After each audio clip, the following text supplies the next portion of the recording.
প্রিয় দর্শক মণ্ডলী, আজকে আপনাদেরকে স্বাগত জানাচ্ছি একটা স্পেশাল প্রোগ্রামে। আমাদের সাথে আছেন আমাদের ব্রিটেনের প্রথিতযশা সাংবাদিক, চ্যানেল-এর আমাদের সিনিয়র জার্নালিস্ট, আমাদের মৃধা ভাই। মৃধা ভাই, আপনি তো ব্রিটেনে আপনার সাংবাদিকতা জীবন অনেক দিনের। না, আ একযুগ তো বলতে পারেন। এক যুগ। তো আপনি এক যুগের সাংবাদিকতা জীবনে আপনি তো অনেক রিপোর্ট করেছেন। সো আমরা আজকে জানতে চাচ্ছি যে এমন কোনো রিপোর্ট যার ফলে আপনাকে থ্রেট পেতে হয়েছে। তো আপনার কাছ থেকে শুনতে চাচ্ছি। আসলে ১ম এ ধন্যবাদ আপনাকে, এবং থ্রেট শব্দটা আমি আসলে ওইভাবে গ্রহণ করতে পারতেছি না। কারণ সাংবাদিকতা হচ্ছে চ্যালেঞ্জ।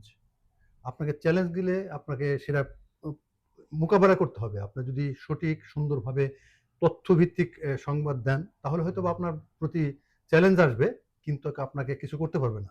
এমন অনেক উদাহরণ আছে। বিশেষ করে মনে করেন যে এখানে যদি এখানকার ধরেন, আর যদি আমি বাংলাদেশি বেস, যেমন বিমান নিয়ে আমি ২-৩ টা নিউজ করেছি।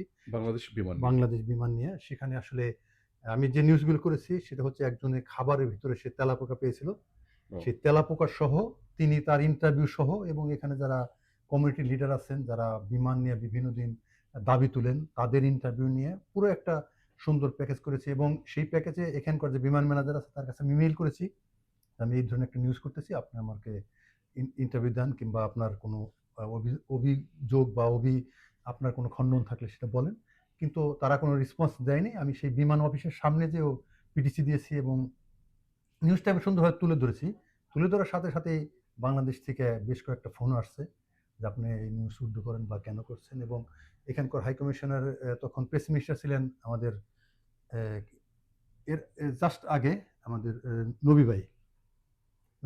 উনিও আমাকে ফোন করে বলছেন যে, "ভাই, এই ধরনের একটা নিউজ করলেন। আমাদের তো অনেক বিমান নিয়ে অনেক আশিকুর নবী, সরি, রাইট। আশিকুর নবী ভাই ছিলেন। উনি ফোন করে বললেন যে, এই ধরনের নিউজটা করাতে আসলে আমাদের অনেকেই হচ্ছে, এটা কি?"